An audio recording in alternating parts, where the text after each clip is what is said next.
এগৰাকী বিবাহিতা যুৱতী আৰু সুখৰ সংসাৰৰ সপোন দেখিছিল আৰু নাম আছিল সেইগৰাকী যুৱতীৰ পংখী সন্দিকৈ আৰু সেই পংখী সন্দিকৈয়ে সুখৰ সংসাৰৰ বিপৰীতে স্বামীৰ হাততেই প্ৰাণ হেৰুৱাব লগা হ'ল আৰু ইয়াক লৈ সৰ্বত্ৰে সমগ্ৰ ৰাজ্যতে প্ৰতিক্ৰিয়াৰ সৃষ্টি হৈছিল সামাজিক মাধ্যমত চৰ্চা হৈছিল আৰু সেই পংখী সন্দিকৈৰ স্বামী যাৰ বিৰুদ্ধে ইতিমধ্যে অভিযোগ উঠিছে যে পত্নীক তেওঁ হত্যা কৰি বহুদিনৰ পৰা তেওঁ মানসিক আৰু শাৰীৰিকভাৱে অত্যাচাৰ কৰিছিল বিভিন্ন ধৰণৰ ইতিমধ্যে অভিযোগ উত্থাপিত হৈছে আৰু পৰিয়ালৰ এজাহাৰৰ ভিত্তিত ইতিমধ্যে স্বামী নীতিকেশ দাসক গ্ৰেপ্তাৰ কৰা হৈছে আৰু ইয়াৰ পিছতেই দল সংগঠনসমূহ সৰব হৈ উঠিছে আৰু আজি ডিমৌত এইদৰে সদৌ টাই আহোম ছাত্ৰ সন্থাৰ নেতৃত্বত বিভিন্ন দল সংগঠন তথা মহিলাসকলে ৰাষ্ট্ৰীয় ঘাইপথ অৱৰোধ কৰিছে আৰু তেওঁলোকৰ এটাই দাবী যে স্বামী নীতিকেশ দাসক দৃষ্টান্তমূলক শাস্তি দিব লাগে পংখী সন্দিকৈ নামৰ সেই ফুলকুমলীয়া যিজনী যুৱতী সেই যুৱতীক যিদৰে হত্যা কৰা যিদৰে নৃশংসভাৱে হত্যা কৰা হ'ল স্বামীৰ অত্যাচাৰত অৱশেষত প্ৰাণ হেৰুৱাব লগা হ'ল সেইগৰাকী যুৱতীয়ে যাতে ন্যায় পাব লাগে পৰিয়ালে ন্যায় পাব লাগে তাৰ বাবে আহি সদৌ টাই আহোম ছাত্ৰ সন্থাই ৰাষ্ট্ৰীয় ঘাইপথ অৱৰোধৰ কাৰ্যসূচী গ্ৰহণ কৰিছে মোৰ সৈতে আছে আটাচুৰ সভাপতি বসন্ত গগৈ আজি আপোনালোকে ৰাষ্ট্ৰীয় ঘাইপথ অৱৰোধৰ দৰে এটা কাৰ্যসূচী ল'বলগীয়া হ'ল কি অনাগত দিনত কি বিচাৰিব আপোনালোকে ৰাষ্ট্ৰীয় ঘাইপথ আমি এইকাৰণে অৱৰোধ কৰিছোঁ যে পংখীক হত্যা কৰা হ'ল আৰু হত্যাকাণ্ড আত্মহত্যাৰ ৰূপ দিবলৈ চেষ্টা কৰিছে দোষী ব্যক্তিজনৰ লগ লাগি যে যিজন আইঅ আমাৰ নীলকমল বৰুৱা আৰু আৰক্ষী উপ অধীক্ষক যে দুৰ্ণাকান্ত দেউৰী এই গোটেই বিষয়টো হত্যাকাণ্ডটো আত্মহত্যাৰ ৰূপ দিবলৈ চেষ্টা কৰিছে আৰু পইচাৰ বিনিময়ত গোটেইটো গাপ দিবলৈ চেষ্টা কৰিছে গতিকে তাক লৈ সদৌ টাই আহোম ক্ষুণ্ণ হৈছে আমি প্ৰতিবাদ কৰিছোঁ আৰু অসম চৰকাৰ DGP মহোদয়ৰ আমি হস্তক্ষেপ দাবী কৰিছোঁ এই দোষী আৰক্ষী বিষয়াকেইজনক অতিকে চাকৰি বা নিলম্বন কৰিব লাগে আৰু পংখী হত্যাকাণ্ডত যিজন জড়িত যিজন দোষী নীতিকেশ দাস তেখেতক চাকৰিৰ পৰা বৰ্খাস্ত কৰিব লাগে আৰু ফাষ্ট ট্ৰেক আদালতে বিচাৰ প্ৰক্ৰিয়া খৰতকীয়া কৰি তেখেতক দৃষ্টান্তমূলক শাস্তি প্ৰদান কৰিব লাগে সেইটো সদৌ টাই আহোম ছাত্ৰ সন্থাৰ কেন্দ্ৰীয় সমিতি পৰিয়ালৰ তৰফৰ এটা দাবী আৰু তাৰ লগে লগে অসমৰ মুখ্যমন্ত্ৰী আৰু অসমৰ DGP মহোদয় পুনৰবাৰ অনুৰোধ জনাব বিচাৰিছোঁ যিকেইজন দোষী পুলিচ বিষয়াৰ কাৰণে আজি ৰাষ্ট্ৰীয় ঘাইপথ অৱৰোধ কৰিবলগীয়া হৈছে সেই দোষী পুলিচ বিষয়াকেইজন দুৰ্ণাকান্ত বৰুৱা আৰু উপ আৰক্ষী অধীক্ষক এই দেউৰীক অতিকে চাকৰিৰ পৰা নিলম্বন কৰক যদি নিলম্বন নকৰে অনাগত 3 দিনৰ ভিতৰত যদি আমি এটা উত্তৰ নাপাওঁ শিৱসাগৰ জিলা বন্ধ হ'ব আৰু তাৰ লগতে আমি সমগ্ৰ অসম বন্ধ দিবলৈ আমি কুণ্ঠাবদ্ধ কৰিম নিশ্চয়কৈ ঘটনা যিদিনাৰ পৰা সংঘটিত হৈছিল আৰু সংঘটিত হোৱাৰ পিছৰ পৰা বিভিন্ন ধৰণৰ প্ৰতিক্ৰিয়া ৰাজ্যখনত প্ৰতিক্ৰিয়াৰ সৃষ্টি হৈছিল বিভিন্ন দল সংগঠনৰ মাজত প্ৰতিক্ৰিয়াৰ সৃষ্টি ৰাইজৰ মাজত প্ৰতিক্ৰিয়াৰ সৃষ্টি হৈছিল এক মৰ্মান্তিক ঘটনা মৰ্মান্তিক বুলি ক'লে ভুল কোৱা হ'ব যে এক মানৱতাক ভুল লুণ্ঠিত কৰা এটা ঘটনা এগৰাকী যুৱতী ভালপোৱা সূত্ৰে বিবাহ পাশত আবদ্ধ হৈছিল নীতিকেশ দাস নামৰ যুৱকজনৰ সৈতে আৰু শিক্ষকতাৰ বৃত্তিত জড়িত এইজন যুৱকে কেৱল তেওঁ মানৱতাক ভুল লুণ্ঠিত কৰে নাই শিক্ষকতাৰ দৰে এটা পবিত্ৰ বৃত্তিক কলংকিত কৰিলে আৰু সেইজন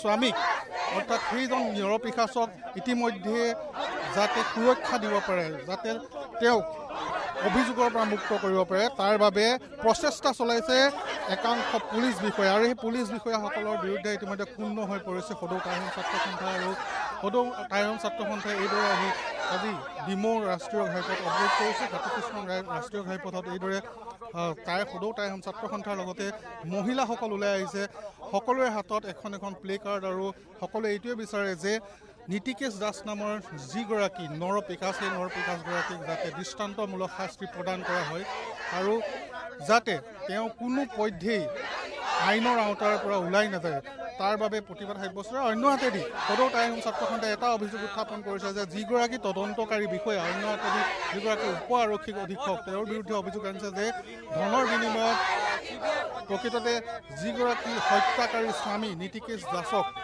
তেওঁলোকে সুৰক্ষা দিয়াৰ চেষ্টা কৰিছে আৰু যাতে নীতিকেশ দাস নামৰ যিজন শিক্ষকতাৰ বৃত্তিক কলুষিত কৰা যিজন শিক্ষক সেই শিক্ষকজন যাতে এই হত্যাকাণ্ডৰ আওতাৰ পৰা যাতে ওলাই যায়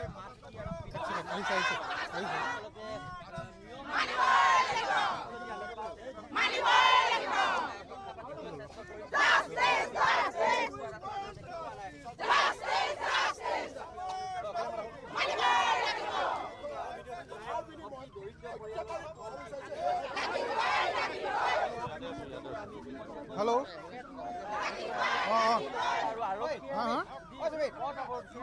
হেল্ল' হেল্ল' হেল্ল' হেল্ল'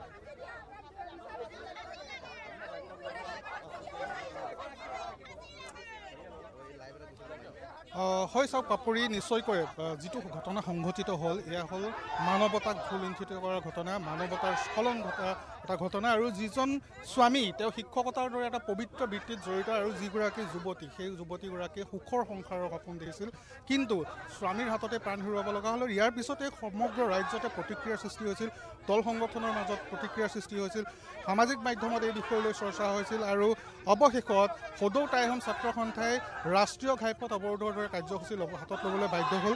মোৰ সৈতে সদৌ টাইহোম ছাত্ৰ সন্থাৰ সভাপতি, কেন্দ্ৰীয় সভাপতি বসন্ত গগৈ আছে। মই তেওঁৰ কাষলৈ আহিম আৰু তেওঁৰ পৰা জানিব তেওঁলোকে প্ৰকৃততে কি কি দাবী আপোনালোকে আজি উত্থাপন কৰিছে। প্ৰথম কথা যে পংখী হত্যাকাণ্ড যিজন জড়িত, যিজন স্বামী নীতিকে যাচক, তেখেতক অতি শীঘ্ৰে কাৰ্যকৰীভাৱে চাকৰিৰ পৰা বৰ্খাস্ত কৰিব লাগে। যিটো পবিত্ৰ শিক্ষকতাৰ দ্বাৰা বৃত্তিত তেওঁ নিয়োজিত হৈ এনেকুৱা জঘন্য কাণ্ড সংঘটিত কৰিছে, সমাজৰ কাৰণে এটা বেয়া মেছেজ যাব। গতিকে তেখেতক চাকৰিৰ পৰা বৰ্খাস্ত কৰিব লাগে, বৰ্খাস্ত কৰি ফাষ্ট ট্ৰেক আদালতৰ জৰিয়তে বিচাৰ প্ৰক্ৰিয়া সমাধান কৰি তেখেতক ফাঁচি দিব লাগে। আৰু দ্বিতীয় কথাটো হ'ল যে এই হত্যাকাণ্ডটো আত্মহত্যাৰ ৰূপ দিবলৈ চেষ্টা কৰি পইচাৰ বিনিময়ত বিকি যোৱা আৰক্ষী যিকেইজন বিষয়া আইঅ' নীলকমল বৰুৱা আৰু উপ আৰক্ষী অধীক্ষক দ্ৰোণকান্ত দেউৰীক অনতি পলমে অসমৰ মুখ্যমন্ত্ৰী ডাঙৰীয়া আৰু DGP মহোদয়ে চাকৰিৰ পৰা তেখেতক নিলম্বন কৰিব লাগে। নিলম্বন কৰি দুখীয়া পৰিয়ালক ন্যায়ৰ ক্ষেত্ৰত তেখেতলোকে সহযোগিতা কৰিব লাগে, কাৰণ চৰকাৰখনৰ পৰা ৰাইজৰ বিশ্বাস আছে, আস্থা আছে। গতিকে বিশ্বাস আৰু আস্থা ভাঙিব নালাগে।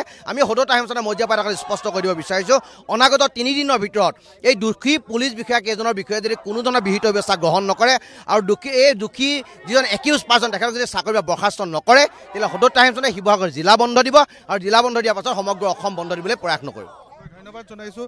পাপৰি চাওক, ইতিমধ্যে যিটো ঘটনা সংঘটিত হ'ল যে স্বামীৰ হাতত এগৰাকী যুৱতী অৰ্থাৎ বিবাহিতা যুৱতীয়ে প্ৰাণ হেৰুৱাব লগা হ'ল, যে কিমান ভয়ানক হ'ব পাৰে সেইজন ব্যক্তিৰ মানসিকতা, যিজন শিক্ষকতাৰ দৰে পবিত্ৰ বৃত্তিত তেওঁ জড়িত, তাৰপিছতো তেওঁ পত্নীৰ ওপৰত অত্যাচাৰ চলাইছিল। আৰু বিভিন্ন ধৰণৰ অভিযোগ ইতিমধ্যে নীতিকেশ দাসৰ বিৰুদ্ধে উত্থাপিত হৈছে যে তেওঁৰ বহু নাৰীৰ সৈতে সম্পৰ্ক আছিল, পৰকীয়া প্ৰেমত তেওঁ মত্ত আছিল আৰু যাৰ ফলত তেওঁৰ পত্নীয়ে এই ক্ষেত্ৰত প্ৰকৃততে এই বিষয়ত তেওঁলোকৰ দুয়োৰে মাজতে কাজিয়াৰ সূত্ৰপাত হৈছিল। আৰু অৱশেষত নীতিকেশ দাসে শাৰীৰিক আৰু মানসিকভাৱে পংখী সন্দিকৈ অত্যাচাৰ চলাইছিল। অৱশেষত আত্মহত্যাৰ ৰূপ দিয়া হ'ল বুলি ইতিমধ্যে অভিযোগ উঠে। পৰিয়ালৰ লোকে এজাহাৰ ইতিমধ্যে প্ৰদান কৰিছে। আৰু যিগৰাকী দোষী নীতিকেশ দাস নামৰ যিগৰাকী স্বামী, যি জঘন্য কাণ্ড সংঘটিত কৰিলে, ইতিমধ্যে যিগৰাকী তদন্তকাৰী বিষয়া আৰু উপ আৰক্ষী অধীক্ষকগৰাকীয়ে তেওঁক বচোৱাৰ চেষ্টা কৰিছে বুলি অভিযোগ উত্থাপন হৈছে। গতিকে তাৰ প্ৰতিবাদত এইদৰে সদৌ টাইহোম ছাত্ৰ সন্থাই আজি ৰাষ্ট্ৰীয় ঘাইপথ অৱৰোধৰ কাৰ্যসূচী গ্ৰহণ কৰিবলৈ বাধ্য হ'ল।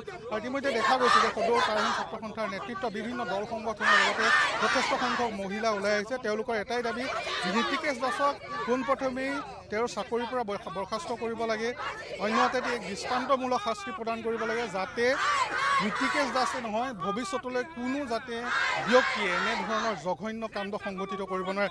পংখী সন্দিকৈৰ পিতৃ আছে, মই পিতৃৰ ওচৰলৈ আহিম। পিতৃৰ নিশ্চয়কৈ এই সময়ত তেওঁ মানসিকভাৱে ভাগি পৰিছে, মই গতিকে তেওঁৰ কাষলৈ আহিম। এই মুহূৰ্তত আপোনাৰ সৈতে কথা পতাটো সমীচীন নহয় যদিও আমি আপোনাক সুধিব বিচাৰিছোঁ যে আপুনি কি বিচাৰিব, কেনে পৰিস্থিতিত বা পংখীয়ে কেনেধৰণৰ পৰিস্থিতিত তেওঁ সন্মুখীন হৈছিল? পংখীয়ে যোৱা 19 তাৰিখে ইলেকশ্যনত ভোট দিবলৈ বুলি আহিছে, তেওঁৰ ভোটাধিকাৰ প্ৰদান কৰিবলৈ আহিলে। শনিবাৰ দিনা মোৰ সৰু ছোৱালীজনী মেট্ৰিকৰ ৰিজাল্ট দিছে, 1st ডিভিজনত তেওঁ পাছ কৰিছে। তাৰপিছত তাইক আমাৰ ডিমৌ জুনিয়ৰ কলেজতে নাম লগাবলৈ তাই কৈছিলে। কেতিয়াবা পংখীয়ে জনাইছিল নেকি ঘৰত আপোনাৰ পিতৃ মাতৃক যে তেওঁ স্বামী গৃহত অত্যাচাৰৰ সন্মুখীন হৈছে, এই বিষয়ে আপোনালোকক জনাইছিলে? কৈছিলে, খালি এটা কথাই কৈছে, তাই পৰকীয়া প্ৰেম আছে আৰু তেওঁ দৰমহা আধা পইচা কোনোবা ছোৱালী এজনী আগত অবৈধ সম্পৰ্ক আছিলে হেনো, হয়তো ল'ৰা এটা আছে বুলিও আমি মানে বিশ্বস্ত সূত্ৰে জানিছোঁ। তেওঁ আধা দৰমহা তাত দিয়ে বোলে, মাক দেউতাকে আমাক নক'লে। আৰু পংখী সন্দিকৈ জয়সাগৰ কলেজৰ SGSU আছিলে, তাত BA লাষ্ট ছেমিষ্টাৰ পৰীক্ষা দি অহাৰ পিছত তেওঁলোকে জোৰ জলুমকৈ আমি সাপে খাটি আমি দেখা নাই। সাপে খাটিৰ পৰা আঁতৰৰ ছোৱালী বুলি খকা খুন্দক আমি দৰিদ্ৰ পৰিয়াল বুলি জানি তেওঁলোকে নিবলৈ বিচাৰিলে। বিবাহৰ পিছত যে তেওঁ স্বামী গৃহত অত্যাচাৰৰ সন্মুখীন হৈছিল এই বিষয়ে আপোনালোকক নিশ্চয় অৱগত কৰিছিল। সেই সময়ত আপোনালোকে কি ব্যৱস্থা গ্ৰহণ কৰিছিল? আমি কৈছিলোঁ যে তই যদি এনেকুৱা কৈছে গুচি আহ, নহ'লে মই আমাৰ বিশেষ মোৰ মাইকী মানুহে কৈছিলে যে মাক দেউতাকক জনাই দিওঁ। তাই কৈছিলে নহয় মা ই ভাল হ'ব, মানে মাক দেউতাকৰ মৰমো পাইছিলে, কিন্তু মাকৰ মৰমটো ল'ৰাটোৰ মাকৰ মৰমটো তাইৰ লগত কৃত্ৰিম, তাৰ মৰমটো যেনেকুৱা কৃত্ৰিম। বাপেকজনো ঠিক আছিলে। তাৰপিছত সি কৈছিলে যে মা মই ইয়াক চম্ভালিব পাৰিম। এতিয়া সেইদিনাখন তাই এতিয়া নামৰূপ থাৰ্মেলত আপোনাৰ সেই ব্ৰহ্মপুত্ৰ ভেলী ফাৰ্টিলাইজাৰ ইয়াত ভাড়া ৰুমত থাকি পিনে পঢ়িছিলে। তাই পঢ়িছিলে আপোনাৰ ফায়াৰ এণ্ড ছেফটি ইঞ্জিনিয়াৰিং। বৃহস্পতিবাৰ এতিয়া আপোনালোকে কি বিচাৰিব? এতিয়া মই ন্যায় বিচৰাৰ লগতে মই এতিয়া ভাবিছোঁ আৰু এটা কথা মই আপোনালোকক অৱগত কৰোঁ। সিদিনাখন আমাক কোনেও ফোনো কৰা নাই, কিবা কৰা নাই। নামৰূপ থানা OC বিষয়া এই নীলকমল বৰুৱা ছাৰে মোলৈ ফোন কৰিছে। মই কাম কৰি আছিলোঁ, মোক ফোন কৰিছে মই 12:30 বজাত যে আপোনালোক আহক। মই কৈছোঁ ছাৰ আপোনালোকে ডেড বডি ননমাব। তেতিয়া ক'লে যে মেজিষ্ট্ৰেট বাইদেউ দেৰি হ'ব কিবা হ'ব বুলি ক'লে আপোনালোকক ফটো দেখুৱাম। নামৰূপ থানাত দণ্ডাধীশ আহি পোৱাৰ পূৰ্বেই তেওঁলোকে মৃতদেহ ডেড বডি লৈ গৈছে। আমি ৰুমটো দেখিয়ে নাপালোঁ, ক'ত থাকিছে আছিলে আমি সেইটো দেখিও পোৱা নাই আৰু দেখিও নাপালোঁ। তাৰপিছত তেওঁলোকে ডেড বডিটো লৈ গ'ল, আমাক ফটো দেখুৱালে। আৰু বিশেষ মই আপোনালোকৰ এটা কথা, আপোনালোকে কৰ্তন নকৰিব। মোৰ অকণমানি ছোৱালীজনী এবাৰ মেট্ৰিক পাছ কৰিছে, তেওঁক চুটলিপি টাইপত এজাহাৰখন কেনেকৈ লিখিব লাগে তেওঁ কৈ গৈছে, তাই লিখি গৈছে। কিন্তু শেষত মোক কৈছে যে চব ঠিক আছে আপুনি চহী মাৰক বুলি ক'লে। কিন্তু ধাৰাটো হেনো 498 আৰু 306 বুলি কৈছে। আমি আইনত নুজুজা মানুহ, ধাৰা বিষয়ে নাজানো। পিছত আমাৰ দল সংগঠনসকলে যিটো কৈছে যে এইটোত ধাৰা যিটো লগালে এইটোত তাই চুইচাইড কৰা বুলিয়ে কৈছে বুলি কৈছে। আমি নাজানো। আইনৰ সমগ্ৰ ঘটনাক তদন্তকাৰী বিষয়ে গাপ দিব চেষ্টা কৰিছে। আমি নযাওঁতে তেওঁলোকে নিবও নালাগে ডেড বডিটো, আমি ঘৰৰ মানুহ নযাওঁতে। আৰু আপোনালোক সংবাদ মাধ্যমলৈ মই এইটোৱে ধন্যবাদ জনাইছোঁ, আপোনালোকে যে এই দুখৰ দিনত মোৰ ছোৱালীজনী যাতে বেলেগ এজনী পংখী। ধন্যবাদ জনাইছোঁ। এই মুহূৰ্তত আমি প্ৰতিবাদস্থলীৰ দৃশ্য এই মুহূৰ্তত দেখুৱাম আৰু আমি আগলৈ যাবলৈ চেষ্টা কৰিম যে এই মুহূৰ্তত তেওঁৰ পংখী সন্ধিকৈ কনিষ্ঠ ভগ্নী আছে। মই তোমাৰ ওচৰলৈ আহিছোঁ। এই মুহূৰ্তত তুমি যথেষ্ট হয়তো দুখত ভাগি পৰিছা, কিন্তু তথাপিও আমি এই মুহূৰ্তত সুধিছোঁ যে যেতিয়া তোমাৰ যেতিয়া মৃত্যু হৈছিল, মৃত্যু হোৱাৰ পিছত তোমাক কিদৰে এজাহাৰ লিখিবলৈ কৈছিল? তেওঁলোকে মোক আগতে বেলেগ কোনোবাই এজাহাৰ দিয়া এখন আছিলে, সেইখন চাই লিখিবলৈ দিছিল। আৰু তাতে তেওঁ OC-জনে কিছুমান কথা কৈ দিছিলে, মই লিখি গৈছিলোঁ, তেনেকৈ লিখিবলৈ দিছিলে। তোমাক কি বুলি কোৱা হৈছিল? তেওঁ আত্মহত্যা কৰিবলৈ, মানে আমাৰ বাইদেৱে আত্মহত্যা কৰিবলৈ তেওঁ মানে শাৰীৰিক আৰু মানসিকভাৱে অত্যাচাৰ কৰাৰ বাবে আমাৰ বাইদেৱে আত্মহত্যা কৰিবলৈ বাধ্য হ'ল, তেনেকৈ বুলি লিখুৱাইছিলে। আত্মহত্যাৰ ৰূপ দিবলৈ চাইছে? হয়, আত্মহত্যা। তুমি কি ভাবা, বাক হত্যা কৰা হ'ল নে আত্মহত্যা কৰা? হত্যা কৰা হৈছে। আমাৰ বাইদেউ তেনেকুৱা নহয়, কেতিয়াও তেনেকুৱা কৰিব নোৱাৰে। ধন্যবাদ জনাইছোঁ। মাতৃ আছে, মই আপোনাৰ ওচৰলৈ আহিছোঁ।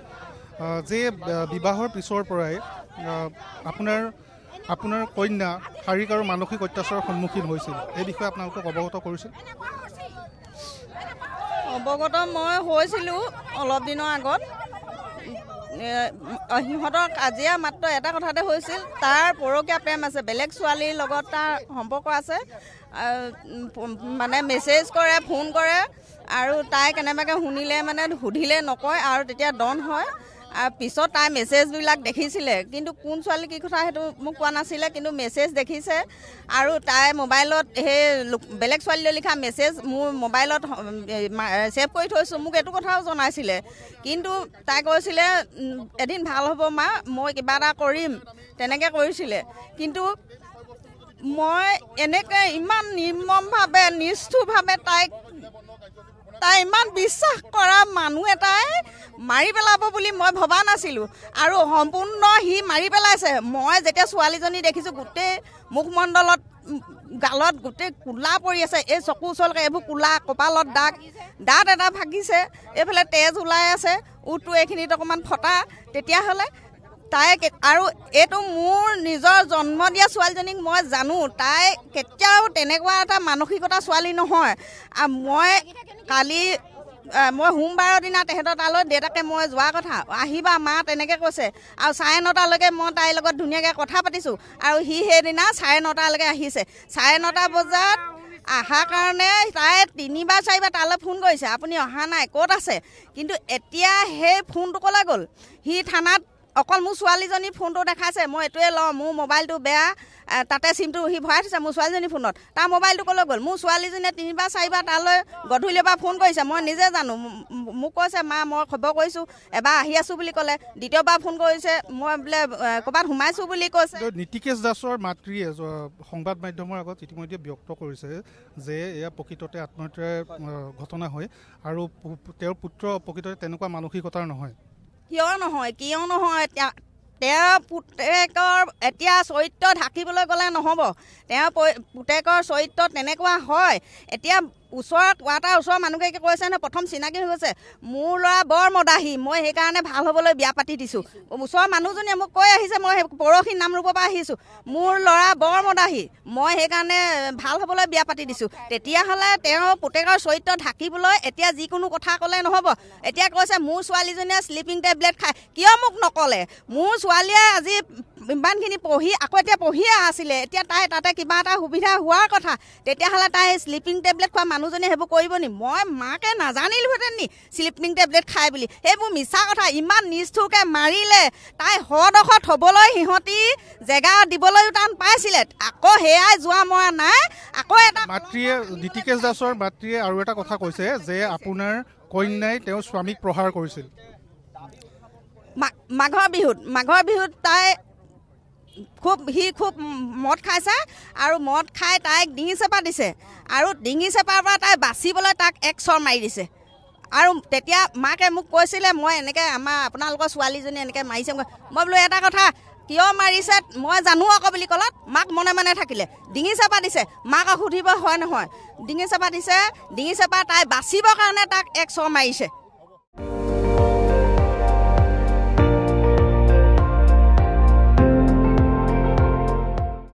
আপুনি চাই আছে ND24, সৰ্বশ্ৰেষ্ঠ নহয় সৰ্বোত্তমৰ দৌৰ।